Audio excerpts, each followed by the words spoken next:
What's up, y'all? This gonna be my coming out video. So basically, it's gonna be my little gay story. You know, how I found out that I was gay and that I actually, liked the dudes and never really wanted to be with a female ever. And so, people ask me like, when did you know? How did you know?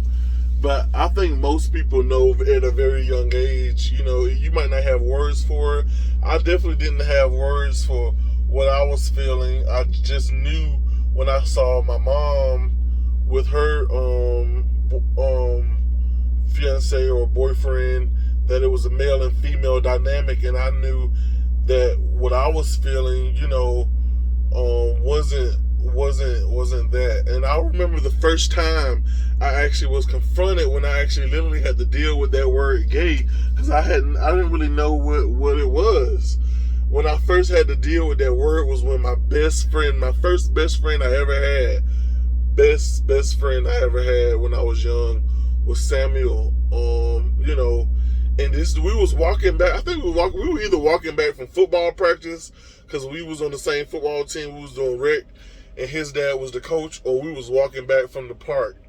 Cause we used to run and try to we used to be at the park running and practicing for football, trying to basically just trying to get right, and have fun and running around the track at the park. And I remember when we was walking home, I still have this memory burned into my head. I remember he was like, out of the blue, we were just walking home. He was like, "Trick, you gay, huh?" I remember being like, in my head, like, I don't know if my face gave it away or what, but I remember being in my head like, what the fuck? Like, did I say something? Is it written on my forehead? I was like, what the fuck? How you know? This is your deepest, darkest secret. Like, I'm like, what the fuck? What did I say? What did I do? How did I give myself away? I started panicking. I was like, no, man. I'm like, no, man. I ain't gay. No.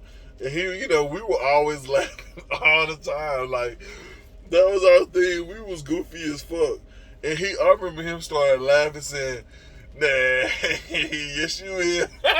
And I remember being like, what the fuck? Can this nigga read my fucking mind? I remember getting panicked. And literally, I don't remember even us hanging out after that. I don't even remember. I think I just kind of... Plus, we were in the, we were in the middle of moving from Barnesville to Griffin. We moved when I was like 11. And so it had to be when I was 11 when he asked me that. 10, I think I was at least 10. I probably was 10. And we moved shortly after that. We was literally moving. I remember us being in the process of moving when we was walking home. I remember thinking about the move. Because that was really the only friend I had while I was in elementary. And then his sister, Missy, she was real cool. What's so funny? One of the most vivid memories I have about Missy, his sister, was we was at this theater with something in the school, and we were in this this theater looking at fish, and it was 3D, so it looked like the fish was coming literally out at you, and we had these Skittles acting like we was feeding the fish the Skittles. And I remember Missy be like, "Nigga, you want to go ahead and eat that, brother, but go ahead and eat." And it was so funny. But that's when I remember first being approached head on about my sexuality, and I wasn't ready for it. I didn't really know what I was at that time anyway. I don't know how the hell he knew something. I didn't even know what the fuck I was. I didn't even, I just knew something was off. And it wasn't the way everybody else was wanted it. And, it wasn't the way everybody else was or was supposed to be. The only reference I had towards gay was RuPaul. I didn't even know about who he was. It was a phrase people use, "Oh, he a RuPaul."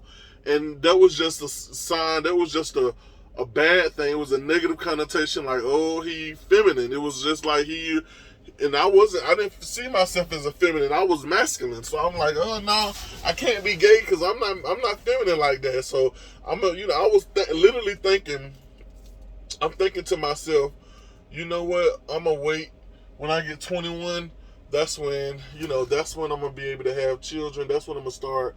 I thought that's when I was gonna be able to start, you know, liking females. Cause I was smart. I'm thinking, maybe my hormones just ain't kicked in. I'm young. Maybe my hormones gonna kick in, and that's when stuff gonna change. Maybe, Pop, just give yourself some time. You can just enjoy yourself now in your teens, because once you hit 21 and you don't got all your testosterone, that's when it's gonna kick in, and you gonna start liking females. You ain't never liked them before, but when you get 21, I'm thinking you gonna start liking females. And so I gave myself till I was 21 for something to turn on and me to start liking girls, but that never happened. And the more I realized that was never gonna happen, the deeper and deeper and deeper into depression I got. I was just very, very depressed. I was very unhappy with myself because I knew the reality that I wanted. I wanted the kids with family and the white picket fence, but I knew that wasn't going to be my reality because I've never been attracted to female. I've never looked at a female and be like, ooh, I want some of that. Never. That's never happened. And so,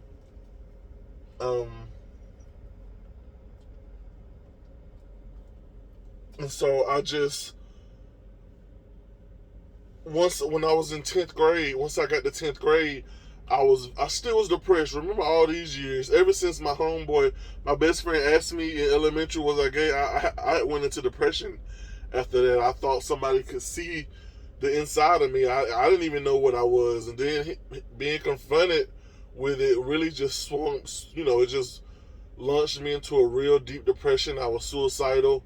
I was real suicidal. Many thoughts about killing myself because it wasn't something I chose. I wanted to be straight, but it wasn't a possibility for me.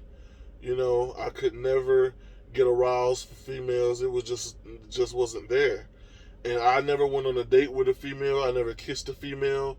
I never held hands and did all the, dating and stuff because it just felt like I was lying if I would have did something like that. It just would have felt so disingenuous. I would have just felt stupid because I would have been thinking that because I'm very mental in my head. I would have just been in my head thinking, Pop, damn well you seen her lying to this girl. You're probably going to break her heart. You don't want her. And those were the thoughts I would just start having. Even if I would have thought about trying to date a female, it would have felt like I was faking it, which is the truth. And, when I went to college, that's when I gave myself a break.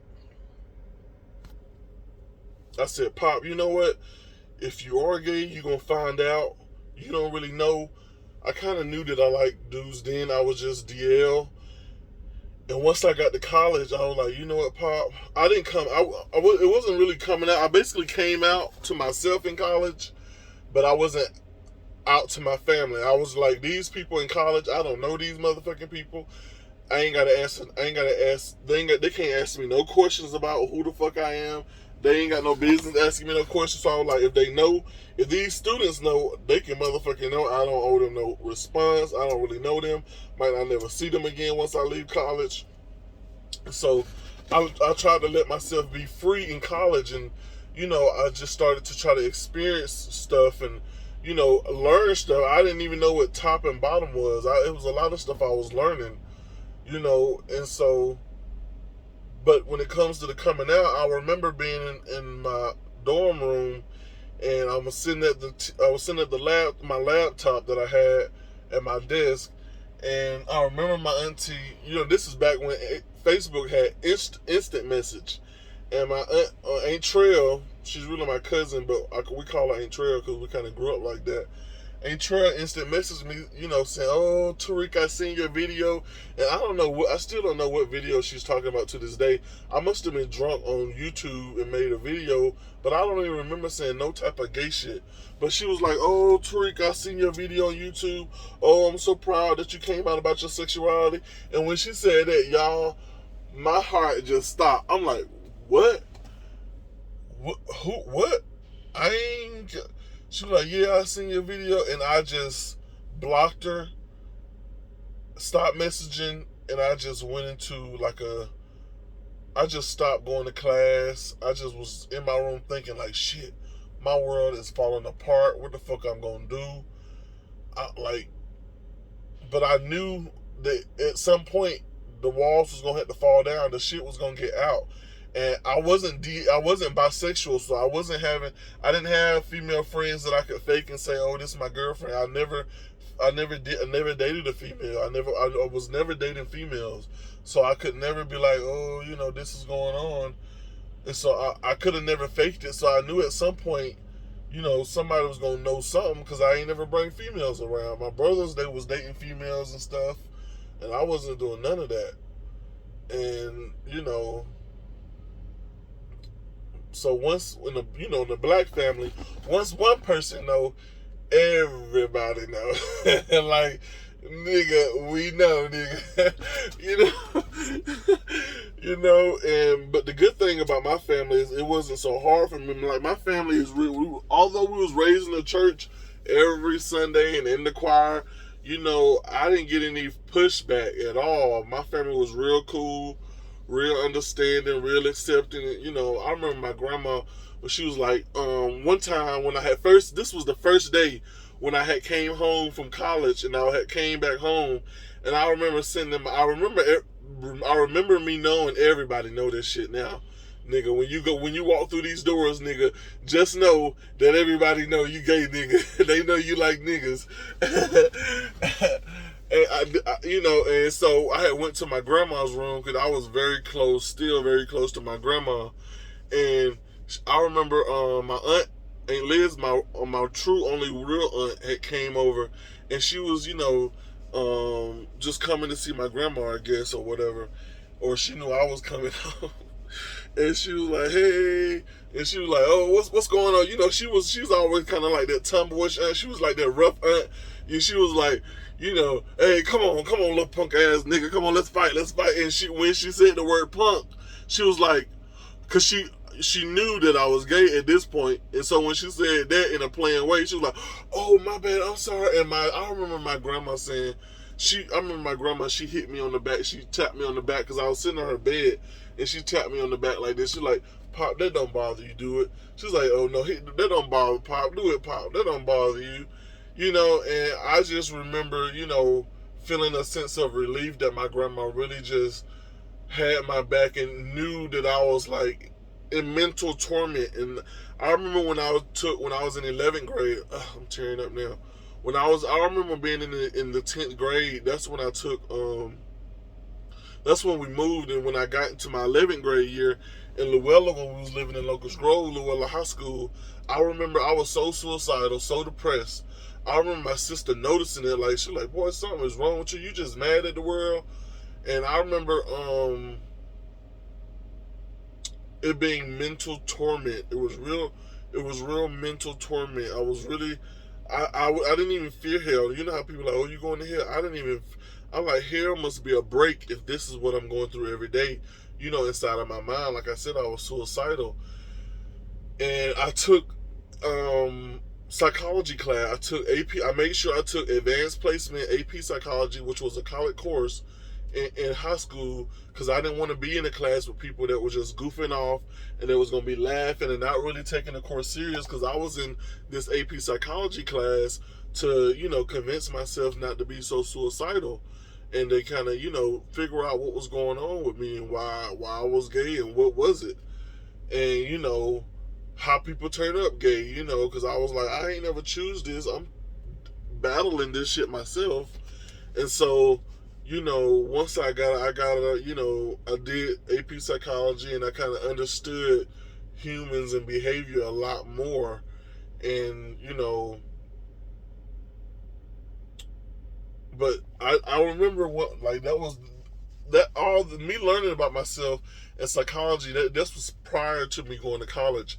I actually got outed in college. But after that, everything has really been smooth sailing. I've never been happier than I've ever been. Like, not having to hide something every single day. Literally, it's work every single day. You having these thoughts about who you are and who you're not. And it was just a real full-blown depression for them. So, ever since I came out or whatever, about being gay. It's really, I've been the happiest person on the planet. It was really hell inside of my mind before that. And so I know what it's like being down low and not feeling like you didn't have any choice over, who you like and who you're attracted to. And now, update, to today, I'm in a relationship, and you know, I love who I'm with. I remember I had my first love, and that was real crazy, you know, but life has been real smooth and happy. I can't say that. Life has been real smooth and happy because I remember my grandma used to telling me all the time because she used to know that I was upset, and was, just stressed and dealing with a lot. And I remember she used to tell me all the time. She was like, "Pop, well, when you get 18, when you get grown, you can go and do your own thing. And, you're gonna have your own place, and you're gonna be able to do whatever you want to do." And I remember just having that to hold on to used to get me by. Like, I'm not gonna always be here. I'm gonna be able to live, and that really, helped me get through. And that's why I thank my grandma so much, because she was there for me at a time and loved me at a time where I didn't love myself, completely suicidal. And that's how I got through. And now I'm completely on the other side, love who I am, and just grown over the years. And that's basically my coming out story. And if you're dealing with something like that, or you got a friend that's dealing with something like that, just know you're not alone. Give yourself time. Don't ever think about, or don't ever, take your life, and just, you'll get through it. Sexuality isn't a choice, because if I could choose what I wanted to be, I would have choose to be straight there, be with a girl and have a family. But that's just not who I am. It's just not in me. I couldn't try if I could. And so that's my coming out story, and I hope it gives you a little bit of insight about who I am. Peace.